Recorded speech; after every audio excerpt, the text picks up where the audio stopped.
नमस्कार दोस्तों, स्वागत है आप सभी का आपके अपने चैनल मूव ऑन स्टडी में। आज मैं आप लोगों के सामने बीएड सेमेस्टर टू के लिए जो क्वेश्चन पूछा गया है फ्रेंड्स, यानी कि सेशन आप लोग का 2020-22 के सेशन में जो असेसमेंट फॉर जो लर्निंग में एग्जाम में जो पूछा गया, तो फ्रेंड्स मैं उसका क्वेश्चन लेके आया हूँ, वो भी सेशन 20 और 22 का। तो फ्रेंड्स चलिए मैं स्टार्ट करता हूँ और आप लोग देख लीजिए किस टाइप से पूछा गया। देख सकते हैं आप लोग, मैं लाया हूँ फ्रेंड्स अभी अभी का ये। तो फ्रेंड्स ये बीएड सेशन टू का है, सेमेस्टर टू का, जो कि सेशन 2020-22 का है। फुल मार्क्स आपको पता होगा कितना 80 का होता है, टाइम कितना 3 आवर का होता है। तो चलिए मैं सबसे पहले ऑब्जेक्टिव क्वेश्चन से स्टार्ट करता हूँ। देखिए क्या बोल रहा, निम्नलिखित में से कौन सा मूल्यांकन कक्षा प्रक्रिया के दौरान कक्षा और छात्रों दोनों के निरंतर प्रतिक्रिया देता है। यानी फ्रेंड्स क्वेश्चन ये बोल रहा, कौन सा मूल्यांकन कक्षा प्रक्रिया के दौरान शिक्षक और छात्र दोनों का निरंतर प्रतिक्रिया देता है। फ्रेंड्स अब आपको इसको आंसर करना होगा। तो फ्रेंड्स ऑप्शन में भी फॉर्मेटिव आकलन होगा, संरचनात्मक आकलन होगा। क्लियर है। नेक्स्ट, मापन के अंतर्गत आने वाले मानव व्यवहार के दो पहलू क्या हैं। फ्रेंड्स मापन के अंतर्गत आने वाले मानव व्यवहार के दो पहलू क्या हैं। तो फ्रेंड मापन के लिए आपको बोल रहा, तो मापन के लिए अगर बोल रहा, व्यवहार के लिए बोल रहा, सबसे पहले व्यवहार जो होता है उसमें भावात्मक तो होना ही चाहिए, उसके साथ मनोक्रियात्मक भी होना चाहिए। तो ऑप्शन नंबर बी होना चाहिए इसका आंसर। क्लियर है। नेक्स्ट, स्थानक मूल्यांकन के लिए उचित उदाहरण है। फ्रेंड मूल्यांकन के लिए जो उचित उदाहरण आपका होगा एंट्रेंस टेस्ट, क्योंकि एंट्रेंस टेस्ट के द्वारा ही आप लोग स्थान मूल्यांकन करते हैं। क्लियर है। नेक्स्ट, एक अच्छा परीक्षण किसे कहा जाता है। फ्रेंड्स एक अच्छा परीक्षण उसे कहते हैं जिसमें मापन और मूल्यांकन दोनों हो, यानी कि all both of this. And very next question है, मूल्यांकन है फ्रेंड्स, मूल्यांकन गुणात्मक और मात्रात्मक दोनों है, यानी फ्रेंड्स इसका ऑप्शन नंबर होगा सी। एंड वेरी नेक्स्ट क्वेश्चन है, निम्नलिखित में कौन सी अच्छी उपलब्धि परीक्षण की विशेषता नहीं है। तो देखिए सबसे पहले अच्छी उपलब्धि परीक्षण की जो विशेषता इसमें नहीं, इसके ऑप्शन के अकॉर्डिंग जो चलेगा ऑप्शन नंबर ए होगा, क्योंकि वस्तुनिष्ठता होती है, विश्वसनीयता भी होती है और वैधता भी होती है। क्लियर है। Next, the normal probability curve is not, यानी फ्रेंड्स सामान्य संभावना वक्र नहीं होते हैं, यानी कि देखिए अंतःस्पर्शी नहीं होते हैं, क्योंकि मैं इससे पहले आज सुबह मॉर्निंग टाइम में वीडियो में बताया था। इसका कंसेप्ट ध्यान देखिएगा। ये देखिए आप लोगों का संभावना वक्र जो होता है स्टेप्स होता है, यानी कि देखिए यहाँ पे हमेशा स्टेप से मान लीजिए, तो ये औसत जो होता है हमेशा इक्वल होगा, यानी कि देखिए इसमें आप लोग कुछ नहीं, मान लीजिए औसत अगर आप लोग लेते हैं इसका, तो यानी लेफ्ट और राइट दोनों लगभग इक्वल होता है।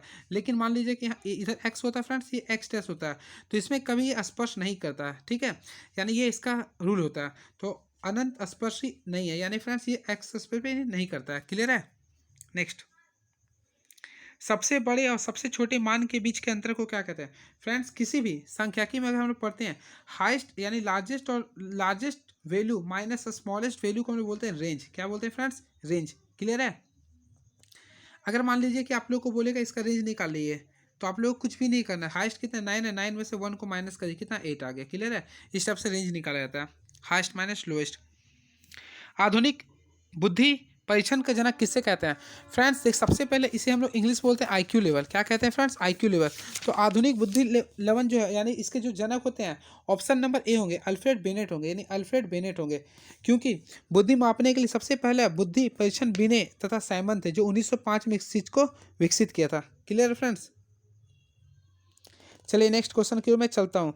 अगर इसका क्वेश्चन फार्मूला अगर आता, तो आईक्यू का जो फार्मूला होता है फ्रेंड्स, मैं फिर से लिख देता हूँ, MA/CA इंटू 100 टाइम्स आप इसका कर सकते हैं फॉर्मूला। क्लियर है। यानी कि मानसिक आयु बाय दैथिक आयु इंटू 100, या फिर इंग्लिश में आप लिखना चाहते हैं तो mental as by chronological age into 100 times. Clear है, आप इस टाइप से निकाल सकते थे। क्लियर है। नेक्स्ट, निम्नलिखित में कौन सा बहुलक के बारे में सही है। फ्रेंड्स बहुलक का फॉर्मूला जो होता है, देखिए मोड का जो फॉर्मूला होता है 3 मीडियन माइनस 2 मीन होता है, 3 मीडियन माइनस 2 मीन होता है, यानी इसके अनुसार ये है। और आप लोग अपने अकॉर्डिंग भी देख लीजिएगा ऑप्शन। ठीक है। चलिए next question is now. Friends अब हम लोग आ चुके हैं ग्रुप बी का क्वेश्चन में। तो ग्रुप बी जो क्वेश्चन होता है फ्रेंड्स काफ़ी शॉर्टेस्ट होते हैं, यानी शॉर्ट क्वेश्चन है। तो देखिए क्या बोल रहा, सबसे पहले अधिगम के मूल्यांकन के लिए आप क्या समझते हैं। अधिगम के लिए मूल्यांकन से आप क्या समझते हैं, तो आप लोग को इसके बारे में लिखना था। क्लियर है। अधिगम का अर्थ क्या होता है, सबसे पहले मैं आप लोग को बताता हूँ। अधिगम का अर्थ होता है सीखना। क्या होता है फ्रेंड्स, सीखना। अब इसके बारे में आप लोगों को लिखना मूल्यांकन के बारे में। मूल्यांकन के बारे में आप लोग को मैं एक वर्ड बता देता हूँ जो काफ़ी महत्वपूर्ण हो सकती है। देखिए सबसे पहले देखिए अधिगम जो वर्ड्स मैं दोनों को तोड़ के बताता हूँ। देखिए अधिगम जो होता है इसका अर्थ होता है सीखना, लेकिन अधिगम तभी सीखना कहलाएगा जब सबसे पहले ये एक अस्थायी परिवर्तन है। उसके साथ साथ अगर कोई व्यक्ति अपने व्यवहार व्यवहार में हो गया, शिक्षण में हो गया या प्रैक्टिस से, अभ्यास, प्रशिक्षण और व्यवहार में अगर अस्थायी परिवर्तन करता है तो उसे हम लोग बोलते हैं अधिगम। क्या कहते हैं फ्रेंड्स? अधिगम। अब हम लोग यहाँ पे बात करते हैं मूल्यांकन का। तो मूल्यांकन जो होता है, सबसे पहले याद रखें, दो शब्दों से मिलकर बना। एक होता है मापन, एक होता है आकलन। एक होता है मापन, एक होता है फ्रेंड्स आकलन। तो मापन और आकलन से मिलकर बना है मूल्यांकन। क्लियर है? यानी कि the combination of measurement and observation is called evaluation. अब देखिए, सबसे पहले इसमें आप लोग ध्यान देखिएगा, काफ़ी महत्वपूर्ण चीज़ मैं बता रहा हूँ। मापन अगर हम लोग कहते हैं, अगर किसी चीज़ का मापन करते हैं तो उसमें लोग क्वालिटी लेते हैं, किसी भी चीज़ का क्वालिटी लेते हैं, ठीक है। और सॉरी, मापन अगर हम लेते हैं किसी भी चीज़ का क्वांटिटी लेते हैं, यानी संख्या लेते हैं। और आकलन में क्वालिटी लेते हैं। क्या लेते हैं फ्रेंड्स? क्वालिटी। अब जब मूल्यांकन करेंगे तो क्वालिटी और क्वांटिटी दोनों को सम कर देते हैं, यानी कि मूल्यांकन में आपका मापन और आकलन दोनों होता है। यानी कि देखिए, मापन में हम लोग क्या लेते हैं फ्रेंड्स? क्वालिटी, क्वांटिटी सॉरी, और आकलन में क्या लेते हैं? क्वालिटी। तो दोनों को अगर हम लोग जोड़ दिए तो मूल्यांकन कहलाता है। अब इसी के आधार पर आप लोग को अधिगम के लिए लिखना है, मूल्यांकन के लिए आप क्या समझते हैं। क्लियर है? नेक्स्ट, वैधता क्या होता है? फ्रेंड्स, मैं सुबह मॉर्निंग टाइम आज बताया था वैधता क्या होता है। आप इसे खुद लिख सकते हैं। क्लियर है? तो वैधता फ्रेंड्स मैं आप लोगों को बता देना चाहता हूँ। सबसे पहले वैधता के बारे में फ्रेंड्स, सबसे पहले आप लोग ये समझना पड़े, वैधता एक कुशल मापन है। वैधता एक कुशल मापन है जिसका प्रयोग हम लोग किसी भी मेजरमेंट के लिए करते हैं। यानी फ्रेंड्स, जिसका कोई परीक्षण उस तथ्य का मापन करता है जिसके लिए वह बनाया गया, उसे हम लोग बोलते हैं वैधता। यानी किसी भी चीज़, जैसे कि किसी चीज़ का जो मेजरमेंट किया गया मापने के लिए और उसी से वो चीज़ को माप रहा, तो उसे हम लोग बोलते हैं वैधता। ठीक है? वह कार्य कुशलता है। क्लियर है? इसे आप लोग कर सकते हैं। क्लियर है? एंड वेरी नेक्स्ट क्वेश्चन है, फिर क्वेश्चन आ गया फ्रेंड्स, मूल्यांकन के उद्देश्य लिखें। तो आप लोगों को कुछ नहीं करना, केवल मूल्यांकन के बारे में आप लोगों को लिखना है। ठीक है? इसके उद्देश्य को लिखना है। तो इसका उद्देश्य आप लोग अपने स्तर के अनुसार लिख सकते हैं। क्लियर है? नहीं होता मैं बताता हूँ इसके बारे में। सबसे पहले एक कंसेप्ट हमेशा याद रखिएगा, मूल्यांकन जब भी आप अगर लिखते हैं तो इसमें हमेशा एक कंसेप्ट याद रखिएगा, इसमें दो चीज़ होता है, मापन और आकलन, दोनों को लिया जाता है। क्लियर है? आप इसी के आधार पर आप लोग इसको लिख सकते हैं। क्लियर है? अब देखिए, वैधता बारे में आप लोग ये भी लिख सकते हैं ना, वैधता सबसे अच्छा उदाहरण उपकरण या विधि का होता है। ठीक है? जिसका उपयोग हम लोग मापने में करते हैं। क्लियर है फ्रेंड्स? अब देखिए, मूल्यांकन के बारे में आप लोग ये भी चीज़ लिख सकते हैं। देखिए, मापन प्लस मूल्य निर्धारण, मापन की क्रिया में मापन के साथ साथ मूल्य जो निर्धारण किया था उसे बोलते हैं मूल्यांकन। क्लियर है? अब इसके साथ साथ इसमें इसे आप हमेशा ये डायगोनल जोड़ दीजिए। देखिए, ये ट्रायंगल आप इसमें जोड़ दीजिए, इंपॉर्टेंस हो जाएगा। अगर आप लोग एग्जाम में बनाते हैं तो काफ़ी बेनिफिशियल होगा। तो फ्रेंड्स, सबसे पहले देखिए, इसके तीन शर्त होते हैं। एक होना चाहिए, देखिए यहाँ पे होना चाहिए उद्देश्य, यानी फ्रेंड्स सबसे पहले यहाँ पे एक उद्देश्य होता है मूल्यांकन में। क्लियर है? उसके बाद यहाँ पे पाठ्यक्रम का सीखने के बारे में लिया था। ठीक है? फिर यहाँ पे देखते हैं मूल्य मूल्य आकलन किया था, इसे हम लोग बोलते हैं मूल्यांकन के बारे में। क्लियर है? एंड वेरी नेक्स्ट क्वेश्चन है, गैर संज्ञानात्मक परीक्षणों के उपयोग को स्पष्ट करें। फ्रेंड्स, ये आप लोग को लिखना है, गैर संज्ञानात्मक परीक्षण को विकसित करने के लिए बारे। ठीक है? सबसे पहले संज्ञान आप लोग जानते होंगे, संज्ञान के आधार पर ये लिखना था क्वेश्चन आप लोग को। क्लियर है? And very next question is, क्या लिखें? नैदातिक मूल्यांकन को स्पष्ट करें। 7th नंबर, आंतरिक मूल्यांकन के फायदे और नुकसान का उल्लेख करें। फिर लिख रहा फ्रेंड्स, मूल्यांकन के अवलोकन तकनीकें क्या है, यानी मूल्यांकन के बारे में लिखना है। चतुर्थ विचलन को परिभाषित करें और इसको उपयोग कर लिखें। फ्रेंड्स, चतुर्थ विचलन जो मैं कल बताया था, चतुर्थ विचलन यानी कि आप लोग क्यू का फॉर्मूला यूज करना था, यानी कि Q3 माइनस Q2/2, यानी Q1/2। इस फार्मूला के आधार पर आप लोग चतुर्थ विचलन को निकाल सकते थे। क्लियर है? चलिए अब क्वेश्चन नंबर आते हैं ग्रुप सी में। फ्रेंड्स, ग्रुप सी काफ़ी महत्वपूर्ण क्वेश्चन होता है इसका, यानी कि देखिए, सबसे पहले लॉन्ग टर्म होता है, इसमें आप लोग 4 का जवाब देने का था। तो देखिए क्वेश्चन क्या बोल रहा है, discuss different types of scale of measurement using suitable example. यानी फ्रेंड्स, आप लोगों को मापन के बारे में लिखना था, यानी कि देखिए मापन के बारे में लिखना था, उसके एग्जाम्पल के साथ लिखना था। क्लियर है? आप इसमें चारों मापन के बारे में लिख सकते थे। ठीक है? चाहे नामित मापन हो, चाहे क्रमिक हो, चाहे अंतराल हो, या फिर अनुपातिक मापन। क्लियर है? सभी चीज़ को आप लोग लिख सकते थे। क्लियर है? तो ये कर सकते हैं। और हमेशा चारों के बारे में कुछ कुछ बता देता हूँ, ध्यान में रखिएगा।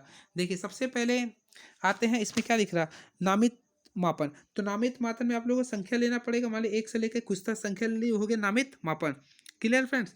उसके साथ साथ देखिए, हम लोग किसी चीज़ का संख्या को मापते हैं, नापित मापन हो गया। उसके बाद अगर हम लोग लेते हैं क्रमिक मापन, तो उसमें क्रम के आधार पर लेते हैं, यानी कि इंडिया की रैंकिंग क्रिकेट टीम में मान ली कि फर्स्ट है तो उसे हम लोग बोले क्रमिक, या फिर भारत के सेकेंड प्रधानमंत्री लाल बहादुर शास्त्री थे, तो हम लोग सेकेंड हो गया। क्लियर है?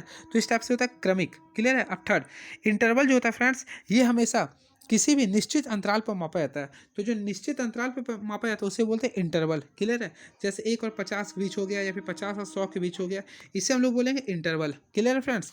उसके साथ साथ देखिए, एक होता है अनुमातिक, अनुपातिक। तो इसमें आप लोग हमेशा रखिएगा ना, ये परम शून्य निरपेक्ष शून्य मापन भी इसे कहते हैं। क्लियर है? इसमें हम लोग को केवल तुलना किया जाता है, तुलना किया जाता है। ठीक है? या फिर मेरे पास 5 बुक है, आपके पास 3 बुक है, तो इसे हम लोग ये भी कह सकते हैं। क्लियर है? चलिए, इसी आधार पर आप लोगों को लिखना था। नेक्स्ट, मानक संदर्भित एवं निकल संदर्भित परीक्षण में अंतर बताएं। Next, what is the intelligence test. यानी फ्रेंड्स आप लोग को इसमें लिखना है आईक्यू लेवल क्या होता है, आईक्यू क्या होता है। यानी फ्रेंड्स आप लोग को आईक्यू के बारे में लिखना था। ठीक है? तो फ्रेंड्स मैं सुबह सुबह आप लोग को आज की क्लास में बताया था, तो आप लोग कुछ भी नहीं करना था, आईक्यू के बारे में लिखना था। तो आईक्यू किससे कहते हैं, उस चीज़ के बारे में आप लोगों को डिफिनेशन के आधार पर लिखना था। क्लियर है? यानी कि बुद्धि मापने के लिए सबसे जो बुद्धि मापने के लिए जो यूज किया था उसे बोलते हैं आईक्यू। ठीक है? बुद्धि लब्धि, यानी कि जो बुद्धि लब्धि होती है ना, मानसिक आयु तथा तैतिक आयु का एक ऐसा अनुपात होता है जिसमें 100 से गुना कर उसे प्राप्त किया जाता है। ये होता है, इसका कंसेप्ट होता है। क्लियर है? अब इसका आप लोग इसे में ये देखिए, इसके बारे में आप लोग कंसेप्ट में ये भी लिख सकते थे, इसे 3-4 भाग में बांटा गया। अर्थात फ्रेंड इसका मापन मानक प्राप्तांक भी लिख सकते हैं। जो फार्मूला होता है x माइनस एक्स पे बार वाई, जितना आप n ले सकते हैं, ये फार्मूला यूज कर सकते हैं। क्लियर है? बुद्धि की माप बुद्धि परीक्षण द्वारा की जाती है। सबसे पहले इसका जो परीक्षण किया था बीने तथा साइमन ने मिलकर 1905 में किया था। क्लियर है फ्रेंड्स? इसके आधार पे 1916 में सबसे पहले विश्वविद्यालय स्टैंडफोर्ड विश्वविद्यालय में ये किया गया था। इस आधार पे आप लोग को लिखना था। क्लियर है? चलिए नेक्स्ट क्वेश्चन, सतत तथा व्यापक मूल्यांकन से आप क्या समझते हैं। फ्रेंड्स ये काफ़ी अच्छा क्वेश्चन था। तो यहाँ पे क्वेश्चन बोला सतत तथा व्यापक मूल्यांकन से आप क्या समझते हैं। काफ़ी महत्वपूर्ण क्वेश्चन था ये, तो मैं इसके बारे में बताता हूँ, ध्यान। फ्रेंड्स आप लोग इसमें केवल एक चीज़ ध्यान दीजिएगा, सतत जो देखिए इसमें मैं इसके बारे में पूरा बता रहा हूँ, सुन लीजिएगा ध्यान से, माइंड में चला जाएगा ये। देखिए सतत मूल्यांकन जो होता है ना विद्यार्थियों के लिए, ध्यान दीजिएगा, सतत मूल्यांकन जो होता है विद्यार्थियों में सुधारात्मक प्रक्रियाओं और शिक्षण में सुधार के माध्यम से प्रतिपुष्टि प्रदान करता है। यानी कि देखिए ये जो होता है ना विद्यालय में सुधार के लिए होता है। ठीक है? जो शिक्षण प्रक्रिया में जो सुधार किया था ना, उसके लिए फीडबैक के तौर पे सतत मूल्यांकन किया था, ताकि उनकी उपलब्धि को अच्छे स्तर पे सुधार किया जा सके। ठीक है? ये होता है इसका कंसेप्ट। सतत और व्यापक मूल्यांकन जो था ना विद्यार्थियों के स्कूल पे आधारित होती है। क्लियर है? इसके आधार पे आप लोगों को इसमें लिखना था। अब देखिए केंद्रीय प्रवृत्ति से आप क्या समझते हैं। फ्रेंड्स केंद्रीय प्रवृत्ति के बारे में आप लोग को लिखना है, जिसके अंतर्गत हम माध्य माध्यक बहुलक वगैरह निकालते हैं, उसके बारे में लिखना था। क्लियर है? अब लास्ट क्वेश्चन जो आज का बेस्ट क्वेश्चन रहता है, यानी कि निम्नलिखित आंकड़ों का मानक विचलन गणना करें। फ्रेंड्स ये क्वेश्चन तो काफ़ी तगड़ा था ये। तो देख लीजिए, निकालना था फ्रीक्वेंसी। सबसे पहले मानक विचलन आप लोगों को निकालना था। इसका 2-3 रूल होता है। एक सिंपल वे वाला होता है जो कि केवल उसमें फ्रीक्वेंसी दिया रहता है।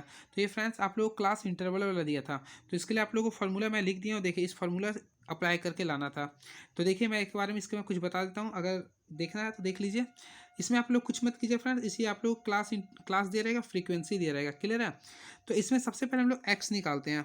एक्स निकालने के लिए देखिए दोनों का रेंज देखिए 10 और 5, यानी आप लोग जानते हो मीन निकालना है 5, इस प्रकार से आप लोग निकाल लीजिए। क्लियर है?